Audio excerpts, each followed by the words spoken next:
তিশার খালাতো বোন অরিন।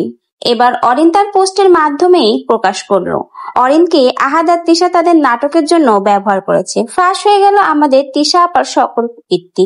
ভাবা যায় নাটকের জন্য এরা কতটা নিচে নামতে পারে যে শেষমেশ নিজের খালাতো বোনকে দিয়ে ভিউ কামানোর জন্য এই নাটক করতে হলো। সকলের কাছে অরিন যখন খারাপ হয়ে গেছে তখন শেষমেশ না পেরে অরিন তার ফেসবুক পেজে একটা পোস্ট শেয়ার করে এবং সেই পোস্টের মাধ্যমে জানিয়ে দেয় অরিন হলো তিশার খালাতো বোন আর এই সবকিছু নাটক অভিনয় করতে বলেছে তিশা তাকে। তো ভিউয়ার্স, আসুন আমরা প্রথমেই অরিনের সেই পোস্টটি পড়ে নিই। তিশা আপু আমার খালাতো বোন, তারা সবাই মিলে এই নাটক সাজাইছে, মাঝখান দিয়ে আমাকে খারাপ বানিয়ে দিল, কিন্তু একদিন সব সত্যি সামনে আসবে। এটা অরিন শেখ আইডি দিয়ে পোস্ট করেছে অরিন এবার না পেরে তিশার সকল কুকীর্তি ফাঁস করে দিল। ভাবা যায় নিজেদের ভিউ ইনকামের জন্য শেষমেশ নিজের খালাতো বোনকেও ছাড় দিল না, তাকে দিয়েও ব্যবসা করিয়ে খাবে। মানে যাকে পাবে তাকে দিয়ে এরা ব্যবসা করে এদের খেতে হবে। সামান্য ভিউর জন্য এরা কতটা নিচে নামতে পারে। শেষমেশ কিন্তু আহাদ তিশা সেই কুকীর্তি ফাঁস হয়ে গেল।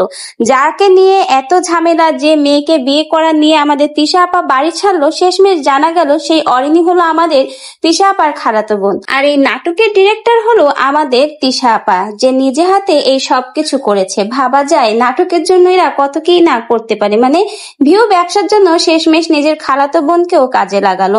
তো ভিউয়ার্স, অরিন কিন্তু শেষমেশ আহাদ তিশার সকল কুকীর্তি ফাঁস করে দিল। কতদিন আর এভাবে মুখ বুজে সবকিছু সহ্য করবে। যাক, শেষমেশ আহাদ আর তিশার আসল রূপটা আবারও সকলের সামনে প্রকাশ হলো।